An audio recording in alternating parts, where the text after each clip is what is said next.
चलिए, हेलो बच्चों, good morning, good afternoon, good evening and good night.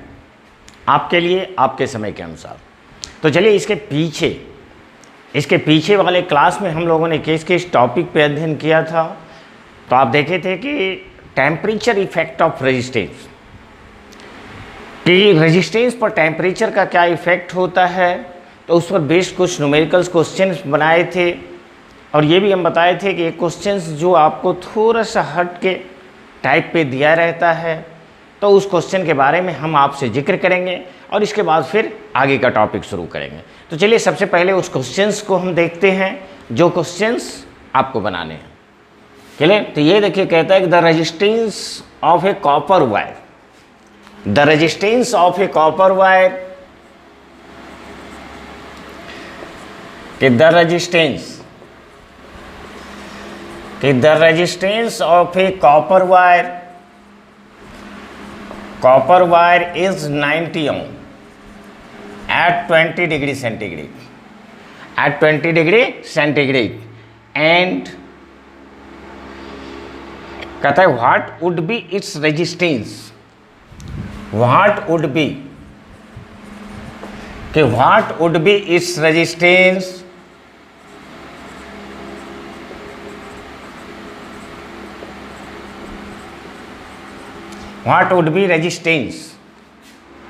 resistance if temperature becomes 60 degree, if temperature becomes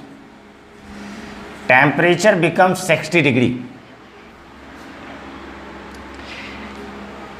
alpha for copper at 0 degree centigrade is 0 degree centigrade is 4.28 into 10 to the power minus 3। तो ये आपका दिया हुआ है 4.28 into 10 to the power minus 3 पर degree centigrade. तो चलिए, जिनसे सॉल्व हो पाता है वो ज़रूर इसको सॉल्व करें। सिर्फ थोड़ा सा आपको सोचना है, और अगर सोचेंगे अच्छी तरीके से तो क्वेश्चन आपसे बनेगा। Please try. तो ये कहता है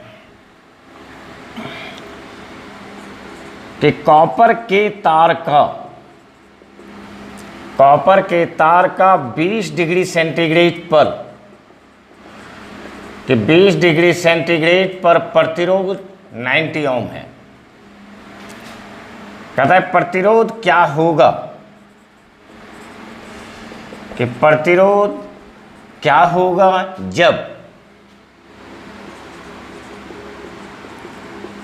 जब तापमान 60 डिग्री हो जाता है। 0 डिग्री सेंटीग्रेड पर प्रतिरोध ताप गुणांक 4.28 into 10 to the power minus 3 पर डिग्री सेंटीग्रेड है। अब यहाँ पर देखें, आपको एक डाटा दिया हुआ है कि R20 मतलब कि 20 डिग्री सेंटीग्रेड पर इसका वैल्यू 90 ओम है। क्लियर। बाकी अल्फा का जो वैल्यू दिया हुआ है वो 0 डिग्री सेंटीग्रेड पर दिया है, और यहीं पर आपको थोड़ा सा सोचना है। तो चलिए, हम दो इक्वेशन बनाते हैं, एक 20 डिग्री पर बनाएंगे और दूसरा 60 डिग्री पर बनाएंगे। अगर हम 20 डिग्री के लिए इक्वेशन लिखें तो ये क्या हो जाएगा, R20 it is equal to, चलिए शुरू से करते हैं, R0, ये आपका हो जाएगा it is alpha into temperature difference. Temperature difference कितना हो रहा है, यहाँ पर R0 था, ये 20 था, तो इंटू 20 माइनस 0। क्लियर। और इसको जब आप लिखेंगे तो ये आपका हो जाएगा R0 1 + 20 अल्फा। क्लियर। नथिंग, बहुत ज़्यादा टेंशन नहीं है। फिर आप क्या करोगे, तो R60 पर लिख लीजिए इक्वेशन। बेस कहाँ रखना है, 0 डिग्री सेंटीग्रेड। तो जब हम बेस को 0 डिग्री सेंटीग्रेड रखेंगे तो ये 0 डिग्री होगा, प्लस क्या होगा, alpha it is 60 minus 0। Again आपको मिल जाएगा this is R0 1 + 60 alpha, 1 + 60 alpha. दो इक्वेशन हमें मिला, हम दोनों इक्वेशन को डिवाइड कर देते हैं।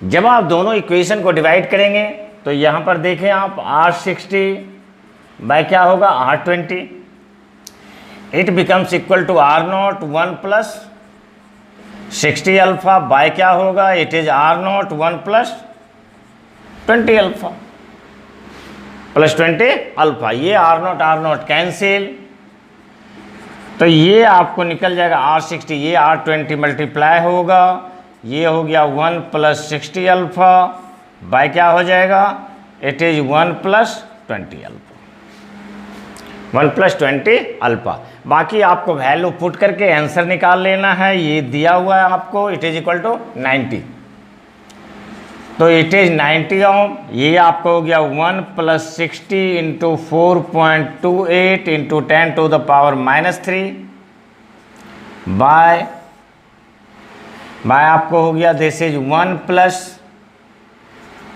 20 into 4.28 into 10 to the power -3। अगर आप इसे सॉल्व करें तो ये देखिए 10 टू द पावर -3 है, नीचे आ जाएगा। अगर आप एलसीएम लोगे तो 1000 प्लस हो जाएगा। क्लियर? तो ये यहाँ से वही हम करेंगे, तो ये आपको 90 हुआ, ये हो गया it is equal to 1000 plus 60 into 4.28 by कितना हो गया 10 टू द पावर 3 पूरे पर। क्लियर? तो ये आपको निकल गया it is equal to 1000। Again नीचे वाला पार्ट को भी लिखें आप, तो ये आपका निकल जाएगा again 1000 plus 20 into 4.28 by it is also 1000 cancel, 1000 cancel. अब इसको आप सॉल्व कर देंगे, इजी हो गया।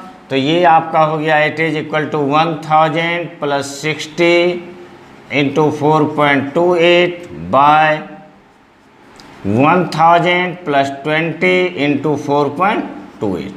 तो जो भी आपको आएगा ये आपका आंसर बन जाएगा। आंसर मैं दे रहा हूँ आपको, प्लीज़ आप इसको चेक कर लेंगे सॉल्व करके। ये आपको आ रहा है 104.2, तो ये हमें सॉल्व करने के बाद आपको आ जाएगा 104.2 ओम। तो क्लियर, ये क्वेश्चन था, आप प्लीज़ इसे राइट करो। इसके बाद हम नेक्स्ट टॉपिक की तरफ आगे बढ़ेंगे। Okay, please right.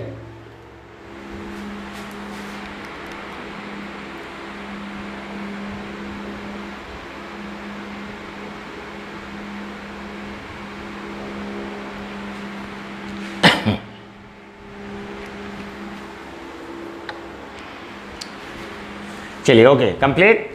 तो ये एक इस टाइप का क्वेश्चन दिया रहता है कि आपको यहाँ पर अल्फा का मान दे देगा कि नहीं इतने डिग्री पर है, तो फिर आपको बेस से उसी तरीके से सॉल्व करना होगा। क्लियर? ओके, आप समझ गए होंगे इसको। चलिए रब करते हैं।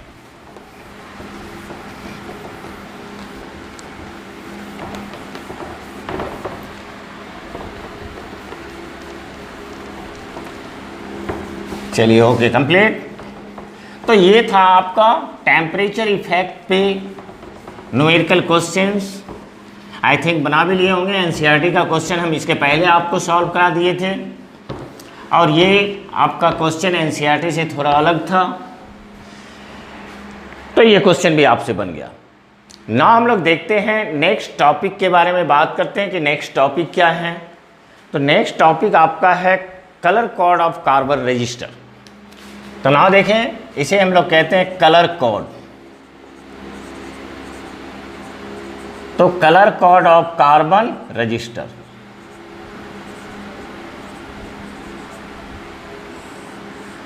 मतलब हुआ कार्बन प्रतिरोधक का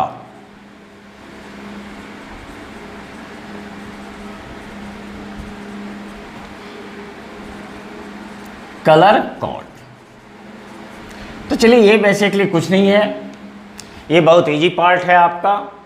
कि जैसे देखो, कार्बन रजिस्टर बोले या रजिस्टर बोले, दोनों बात सेम है, कहीं कोई दिक्कत नहीं है। जब आप किसी सर्किट को बनाते हैं, वैसे भी आप सर्किट देखे होंगे, रेडियो का सर्किट होता था, टेलीविज़न का सर्किट होता है, और जितनी भी पार्ट्स आप देख रहे हैं तो सबका एक सर्किट बना होता है। और उस सर्किट पे आप देखेंगे तो बहुत छोटे छोटे छोटे छोटे रजिस्टर्स जुड़े होते हैं। क्लियर? और उस रजिस्टर पर कलर कोड इंगित होता है, मतलब कलर का स्ट्रिप बना हुआ रहता है, कलर का स्ट्रिप बना हुआ होता है, और उसी स्ट्रिप को देख के हमको रेजिस्टेंस का वैल्यू लिख देना है। इसी को हम लोग कहते हैं colour code of our carbon resistor. बात समझ गए? क्लियर? तो कहता है कि there are so many resistor are use to make a circuit, मतलब किसी भी सर्किट को बनाने के लिए बहुत से रजिस्टर की आवश्यकता होती है। कहता है कि the register available in the market with colour code printed on them, कि हमारे मार्केट में जो रजिस्टर अवेलेबल है उस पर कलर कोड इंगित रहता है, और उस कलर कोड को हम इस तरीके से आपको दिखा रहे हैं कि किस तरीके से हमें याद रखना है ताकि वो बहुत ईजिली हमको समझ में आ जाए। क्लियर? तो चलिए हम शुरू करते हैं colour code of carbon register. तो चलिए इसके लिए हम लोग एक चार्ट बना रहे हैं।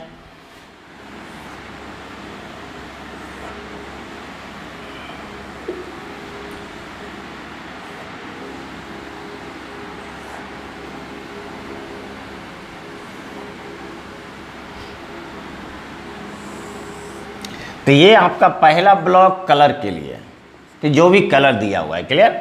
इसे हम लोग कहते हैं सिग्निफिकेंट डिजिट।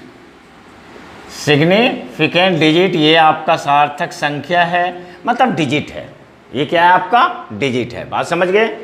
नेक्स्ट को हम लोग कहते हैं मल्टीप्लायर। मल्टीप्लायर, और इसे हम लोग कहते हैं टॉलरेंस।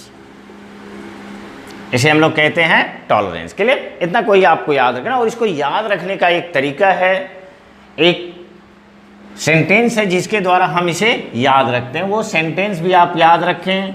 वो सेंटेंस है BB Rai. BB Rai Great Britain, Great Britain very very good wife. तो इसमें जितने भी आप देखें, हमने क्या लिखा है? BB Rai Great Britain very good wife, और इसी के द्वारा हम कलर को याद रखते हैं। क्लियर? तो जस्ट इसमें जितने भी कैपिटल लेटर हैं वो सारे कलर को इंडिकेट कर रहे हैं, और उसी के अनुसार सारे डिजिट को हम लिखेंगे। जैसे आप देखो यहाँ से बी है, सबसे पहले क्या है आपका? बी। तो ये हो गया बी फॉर ब्लैक। दूसरा क्या है आपका? बी है, तो बी फॉर ब्राउन। तीसरा देखो, तीसरा कैपिटल लेटर आर है, आर के लिए क्या होगा आपका? तो इट इज रेड। ओ के लिए क्या होगा? तो ओ के लिए आपका होगा ऑरेंज। वाई के, तो वाई के लिए क्या होगा आपका? It is yellow. क्लियर? अब आप देखो इसके बाद जी है, तो जी के लिए तो ये आपका बन जाएगा इट इज ग्रीन। फिर देखो अगेन आपका बी है, तो बी के लिए ब्लू, तो ये आपका हो गया ब्लू। ना देखें भी के लिए तो इट बिकम वायलेट। फिर अगेन आपका जी है, फिर जी के बाद दूसरा सोचें जी पर क्या आएगा आपका? तो ये आपका आएगा ग्रे, और लास्ट आपको है डब्लू, तो डब्लू मीन्स वाइट। तो इस तरीके से ये सारे आपको कलर हैं, और इस सारे कलर का एक नंबर होता है। नंबर भी याद रखना बहुत ईजी है, कि इस तरीके से हम लोग 0 से लेके पूरा आप लिख दें 0 1 2 3 4 5 6 7 8 9। तो ये आपका हो गया 0 से लेके 9 तक। क्लियर? ना देखें, अगर हम मल्टीप्लायर की बात करें तो मल्टीप्लायर का मतलब होता है 10 टू द पावर, और जितने भी कलर हैं वो आपको मल्टीप्लायर को बताएंगे। क्लियर? तो यहाँ पर देखें जैसे, तो ये हो गया 10 टू द पावर 0। अगेन क्या बन जाएगा? It is equal to 10 to the power 1। इसी तरीके से 10 to the power 2, 10 to the power 3, ये क्या हो जाएगा? 10 to the power 4, 10 to the power 5, 10 to the power 6, 10 to the power 7, 10 to the power 8 and 10 to the power 9। Clear? अब आता है टॉलरेंस। टॉलरेंस का मतलब क्या होता है? टॉलरेंस का मतलब हम इस प्रकार से समझते हैं कि जैसे अगर सपोज दैट आप मान लो कि ये पेन बनानी है, और ये पेन में हमें दिया हुआ है कि ये पेन जो है 5 सेंटीमीटर की बननी चाहिए। क्लियर? तो एक्चुअली क्या होता है, जब हम लोग कंस्ट्रक्शन करते हैं तो मशीन के द्वारा करते हैं, तो जब हम बनाते हैं तो उससे कुछ mm कम भी बनता है, उससे कम कुछ mm ज़्यादा भी बनता है, कुछ परफेक्ट भी बनता है। तो उसमें हम लोग जैसे लिखते हैं कि दिस इज़ 5, कि जैसे ये हुआ 5 और प्लस माइनस जैसे यहाँ पर हमने लिख दिया 0.1 सेंटीमीटर। इसका मतलब ये होता है कि ये 5 से 0.1 सेंटीमीटर नीचे भी वैलिड है और 5 से 0.1 प्लस में भी वैलिड है, वहाँ तक ये वैरी कर सकता है। और अगर ये वहाँ तक वैरी करता है तो फिर हम सही है। बात समझ गए होंगे? टॉलरेंस का मतलब कि कुछ नीचे कुछ ऊपर, बात समझ गए? तो टॉलरेंस की जब बात आती है तो टॉलरेंस में आपको मात्र 3 कलर दिया रहेगा। तो सबसे पहला क्या होता है? गोल्ड, और गोल्ड का टॉलरेंस होता है ±5%, ±5% इजली।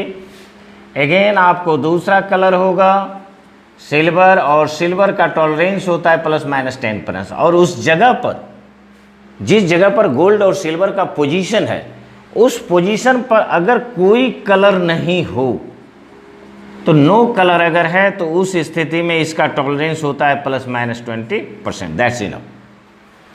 That's enough. बात समझ रहे हैं? अब यहां पर आता है कि कितने स्ट्रिप होते हैं, तो 4 स्ट्रिप होंगे। जैसे देखो यहां पर कहता है कि पॉइंट्स में कि सबसे पहला कि colour of first strip gives first significant digit।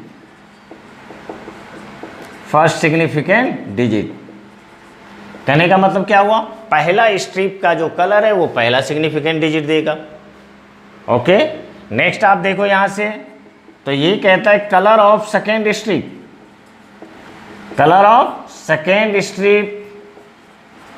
gives second significant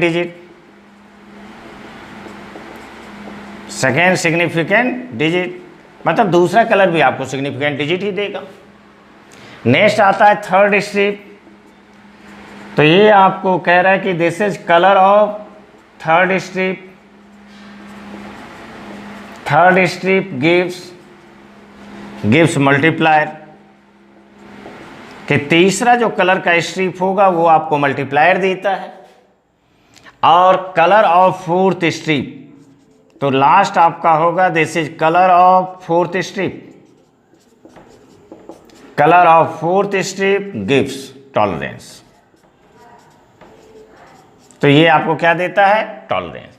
और सिर्फ कलर को देख के आपको रेजिस्टेंस लिख देना। जैसे फॉर एग्जांपल अगर हम बात करें आपसे कि दिस इज फॉर एग्जांपल, कि जैसे आपको ये आपका एक कार्बन रजिस्टर दिया हुआ है, मतलब रजिस्टर दिया हुआ है, और इस तरीके से आपको चिन्ह दे देगा दिस वन। इस तरीके से पहला कलर, दूसरा कलर, तीसरा कलर, और चौथा कलर आप देखोगे थोड़ा हट के होगा, रह भी सकता है नहीं भी रह सकता है। और यहाँ पर जैसे आप मान के चलें कि ये आपको लिख दिया दिस इज ग्रीन, चलो यहाँ भी कुछ लिख दो, चलो हम लिख देते हैं वायलेट। चलिए इसको क्या लिख दें? तो इसे भी लिख देते हैं रेड। ये 3 कलर हो गया। और ये लास्ट आपका है तो इसे हम लिख देते हैं इट इज सिल्वर। अब आपको रेजिस्टेंस का वैल्यू लिख देना है। देखो कैसे लिखेंगे? This is resistance R is equal to, पहला कलर कौन सा है आपका? ग्रीन। देखो ग्रीन के लिए कितना है आपका सिग्निफिकेंट डिजिट? इट इज 5, तो ये हो गया 5। फिर आप देखो वायलेट है, वायलेट के लिए कितना है आपका? इट इज 7, तो ये आपका बन गया 7। अब मल्टीप्लायर का बात है तो मल्टीप्लाई रेड का कितना है आपको? 2, तो ये आपको हो गया it is 10 to the power 2। Again plus minus, silver है तो प्लस माइनस सिल्वर का मतलब it is 10%, it is on. और ये आपका आंसर बन जाता है। अगर इस फोर्थ की जगह पर कोई कलर ना हो तो हम लोग क्या करेंगे? +20% लेंगे। तो चलिए वेरी इजी, आराम से आप इसको बना सकते हैं कि जस्ट आपको देख के इस कलर कोड को याद करके आप इसका सारा सलूशन निकाल सकते हैं। तो चलिए प्लीज राइट इसको, इसे राइट करें।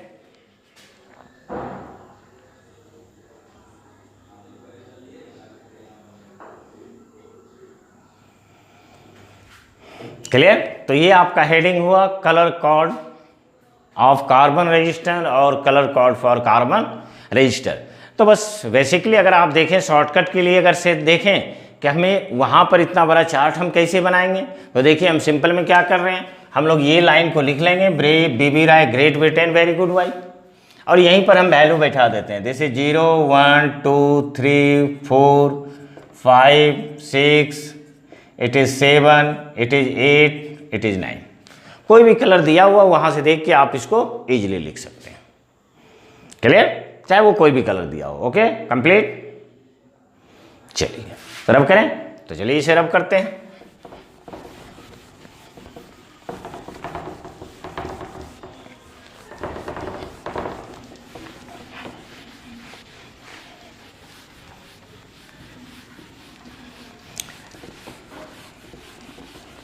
और बहुत इजी पार्ट है, लेकिन आप देखोगे तो 1 मार्क्स का क्वेश्चन आ ही जाता है इससे, और 1 मार्क्स का भी दे दिया। कभी कभी तो सीरीज और पैरेलल में भी इस टाइप से पूछ देता है कि कलर कोड दे दिया 2 रजिस्टर का, बोला हम इसको सीरीज में जोड़ दिए तो इक्विवेलेंट निकालो। तो उस टाइप के क्वेश्चन को भी आप इजीली हैंडल कर सकते हैं, क्योंकि अगर रेजिस्टेंस का वैल्यू मिल जाए तो फिर वो सीरीज में हो या पैरेलल में हो, हम उसे सॉल्व कर सकते हैं। क्लियर। तो ये था आपको colour code for carbon register और colour code of carbon register. Clear. तो चलिए आपको भी लगा होगा कि नहीं बहुत इजी पार्ट है और आराम से आप इसे सॉल्व कर सकते हैं। 1 से 2 बार पढ़ेंगे ये कंप्लीट हो जाएगा। कंप्लीट। तो चलिए आगे बढ़ते हैं ना। इसी में हम लोग देखते हैं कि heat produced by electric current, कि हीट प्रोड्यूस्ड, कि ना heat produced by electric current.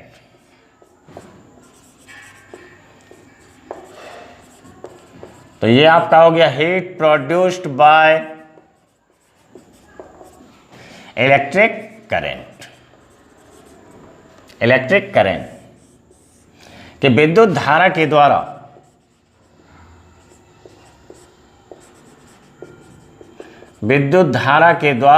उत्पन्न ऊष्मा,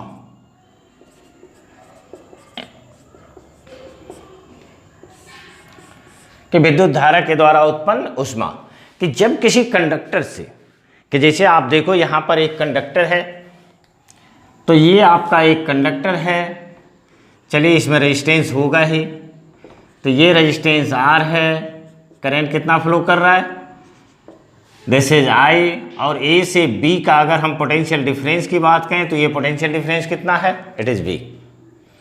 पोटेंशियल डिफरेंस है V, मतलब सेल लगाए हुए हैं और पोटेंशियल डिफरेंस आपका कितना बता रहा है, इट इज़ V।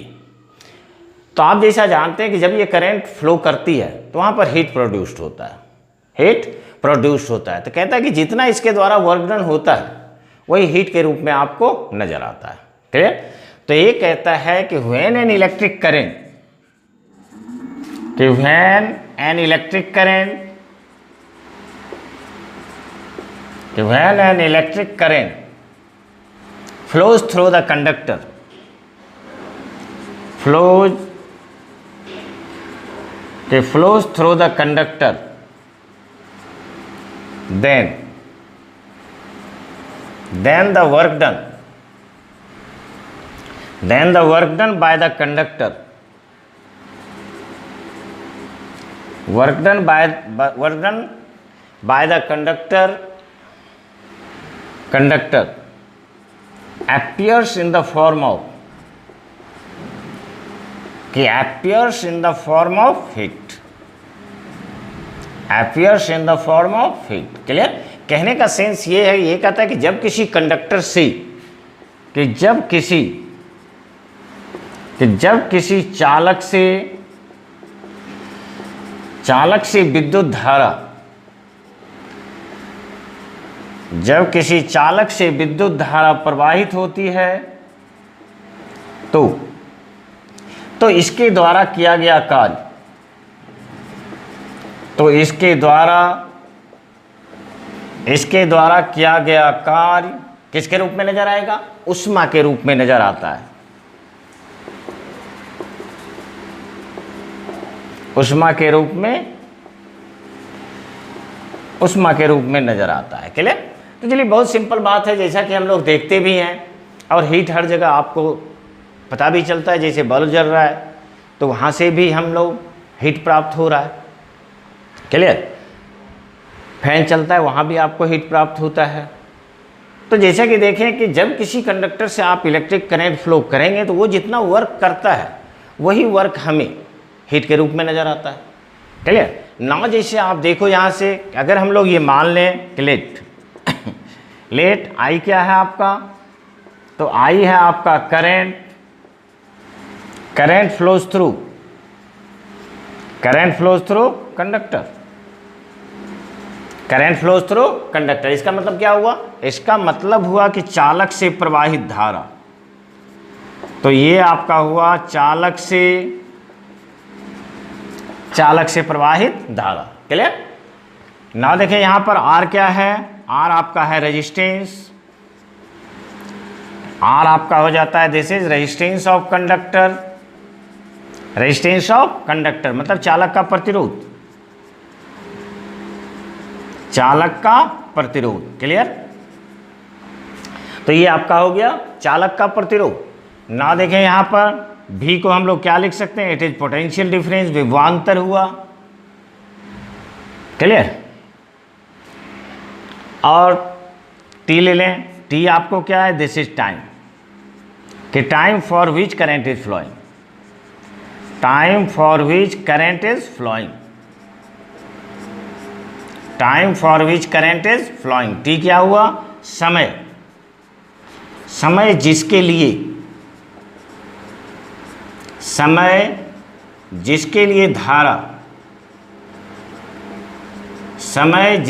धारा प्रवाहित होती है।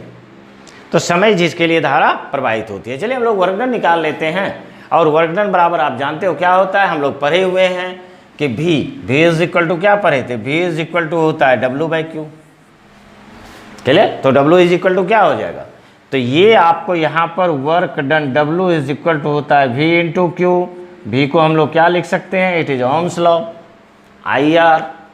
और Q इक्वल टू भी आप जानते हैं क्या होता है, IT। चलिए सॉल्व करके लिख दें, क्या बन जाएगा ये, तो ये आपको बन जाएगा it is equal to I² RT, this is W। और इसी चीज़ को हम लोग लिख सकते हैं, इट इज हीट प्रोड्यूस्ड। तो किसी भी कंडक्टर के द्वारा कितना हीट प्रोड्यूस्ड होता है, it is equal to I² RT। बाकी इस फार्मूला को और भी चाहे तो आप डिराइव कर सकते हैं, जैसे I इक्वल टू क्या लिख सकते हैं, V is equal to IR। तो I इज इक्वल टू आपको बन जाएगा दिस इज V/R का whole square into R into T। चलिए सॉल्व कर दीजिए, ये हो गया V² R² इंटू RT, एक R कैंसिल होगा और आपको बच जाएगा V²/R into T। It is also heat produced. तो ये भी आपको क्या निकला कि ये भी आपको हीट प्रोड्यूस्ड ही निकला, क्लियर,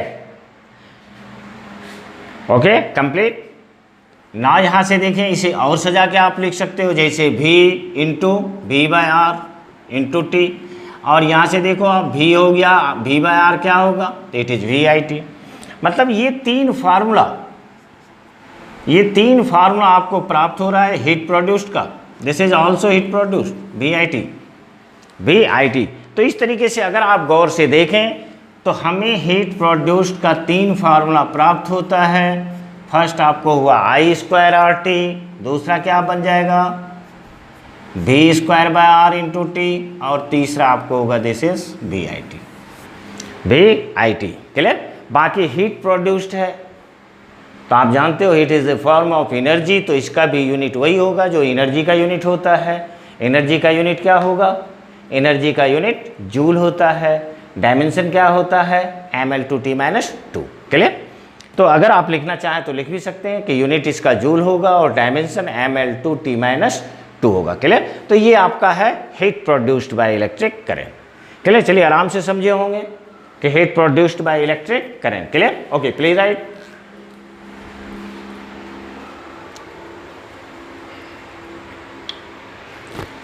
चलिए राइट करें।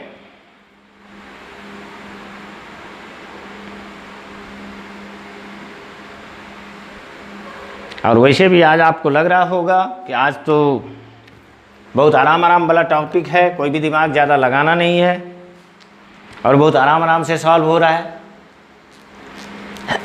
क्लियर?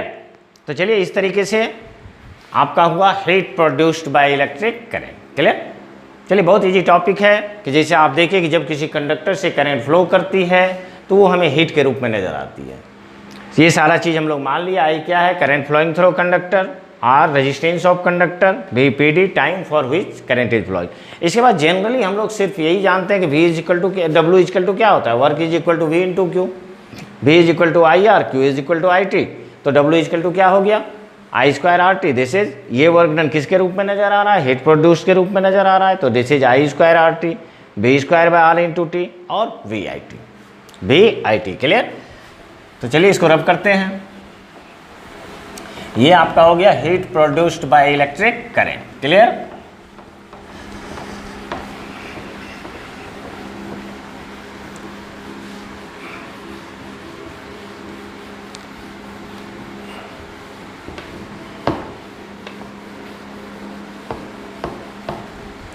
और पहले भी हम आपको बताए थे कि अगर तेजी में नहीं लिख पा रहे हैं आप तो या तो पॉज करके लिखें या आप स्क्रीनशॉट लेके लिखें।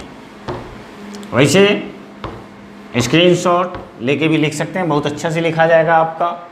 और लेकिन लिखें ज़रूर, लेकिन लिखें ज़रूर। क्लियर? तो इस तरीके से आपका अपना नोट्स भी तैयार होते जाएगा और उसको चीज़ को कहीं पर अगर दिक्कत होती है तो एक बार नहीं आप 2 बार देखें और देख के उसको समझें। और उसके बाद भी अगर दिक्कत होती है तो by using any source, comment box या व्हाट्सएप, किसी की भी तरीके से आप यूज़ करके हमसे पूछ सकते हैं। क्लियर? तो नाउ देखें इसके आगे हम लोग इलेक्ट्रिक पावर। तो सारा पढ़ा हुआ चीज़ आ रहा है कि इलेक्ट्रिक पावर। तो जैसा कि आप जानते थे पावर को P से डिनोट करते हैं और ये आपका क्या होता है? इसे हम लोग कहते हैं विद्युतीय शक्ति। विद्युतीय शक्ति ये भी बहुत बड़ी चीज़ नहीं है। पावर आप पढ़े हुए हो 11th में, अच्छी तरीके से हम लोग पढ़ते हैं वर्क पावर एनर्जी। तो क्या होता था power? The rate of doing work, the rate of doing work. तो यहाँ पर भी सिर्फ हम क्या कर रहे हैं? इलेक्ट्रिक वर्क कर रहे हैं। तो ये आपका हो जाता है कि the rate of doing electric work, the rate of doing electric work is called electric power, is called electric power. Clear? चलिए बहुत सिंपल, बहुत आराम से कहते हैं the rate of doing electric work, मतलब विद्युतीय कार्य कि विद्युतीय कार्य करने की दर को। तो विद्युतीय कार्य करने की दर को विद्युतीय शक्ति कहते हैं। तो इसे हम लोग क्या कहते हैं? इसे विद्युतीय शक्ति कहते हैं। मतलब P इज इक्वल टू क्या हो गया आपका? तो ये P इज इक्वल टू हो गया W बाई टी। क्लियर? अब भी आप लोगों ने निकाला है this is work. First formula आपने निकाला था I square R T by T. दूसरा फार्मूला आपने निकाला था V square by R into T by T. It is equal to V I T by T. और इस तरीके से आपको पावर का भी 3 फार्मूला प्राप्त होगा। It is I square R, this is V square by R, और ये आपका हो जाएगा this is V into I. It is power, volt ampere, volt ampere. Clear? तो इस तरीके से आप पावर को डिफाइन कर सकते हैं। अगर इसका यूनिट का हम लोग बात करें तो यूनिट आपको पता होगा। इसका यूनिट क्या होता है? इसका यूनिट होता है वाट, जिसे W से डिनोट करते हैं। और अगर बड़े यूनिट का बात करें तो इसे 1 किलोवाट कहते हैं। और 1 किलोवाट में 1000 वाट होता है कि 1 किलोवाट में 1000 वाट होता है। क्लियर? इसमें एक चीज़ और अगर आप देखो तो एक कॉमर्शियल यूनिट इसका कहलाता है, तो जो कि आप पहले भी पढ़े हो। कॉमर्शियल यूनिट कहने का मतलब है कि जब हम लोग मार्केट जाते हैं और वहाँ पर अगर बोलते हैं कि 5 किलोवाट, तो हो सकता है थोड़ा वहाँ पर जो वर्कर काम कर रहे हैं वो थोड़ा सोचे कि नहीं आप क्या बोल रहे हो, लेकिन अगर 5 HP बोलते हो तो जस्ट वो समझ जाता है कि आप 5 HP का मशीन खोज रहे हो। तो this is the commercial unit. तो कॉमर्शियल यूनिट क्या होता है? इट इज HP, और HP को हम लोग क्या कहते हैं? HP को हम लोग कहते हैं हॉर्स पावर। हॉर्स पावर और 1 HP इज इक्वल टू भी आप जानते हो, तो पीछे भी पढ़े हुए हैं, कहीं कोई दिक्कत वाली बात है नहीं, आराम से आप। अब इसका डायमेंशन का बात करें तो डायमेंशन भी आप पीछे पढ़े हैं। तो ये डायमेंशन क्या हो जाती है? ये डायमेंशन आपकी होगी दिस इज पावर, पावर का डायमेंशन होता है it is equal to ml2 it is t-3, ml2 t-3। तो ये आपका हो गया पावर का पार्ट, क्लियर? तो चलिए इसे भी आप राइट कर लो।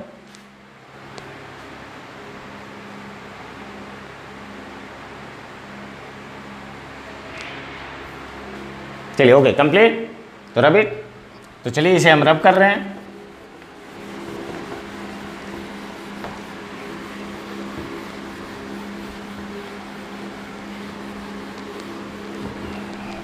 तो चलिए ये आपने आज पढ़ लिया, heat produced by electric current, electric power. Last आपका बचता है इसमें इलेक्ट्रिकल एनर्जी, कि व्हाट इज इलेक्ट्रिकल एनर्जी, की इलेक्ट्रिकल एनर्जी क्या है। तो इलेक्ट्रिकल एनर्जी, जैसा कि आप जानते हैं एनर्जी को हम लोग यू से डिनोट करते हैं, और ये आपका हो जाता है विद्युतीय ऊर्जा। विद्युतीय ऊर्जा, तो चलिए विद्युतीय ऊर्जा किसे कहते हैं? तो जितना भी एनर्जी कंज्यूम करता है कोई भी इलेक्ट्रिकल अप्लायंसेस, उसे हम इलेक्ट्रिकल एनर्जी कहते हैं। कहता है कि the energy consumed, the energy consumed by an electrical appliances, by an electrical appliances is called electrical energy, is called electrical energy। Clear? कहता है किसी विद्युतीय उपकरण के द्वारा, कि किसी विद्युतीय उपकरण के द्वारा खपत की गई ऊर्जा को विद्युतीय ऊर्जा कहते हैं,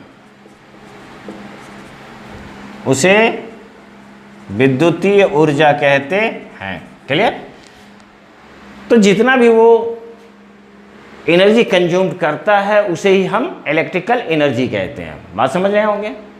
तो इसे हम इलेक्ट्रिकल एनर्जी कहते हैं। जैसा कि आप जानते हो इसका यूनिट क्या होता है? इसका यूनिट होता है जूल।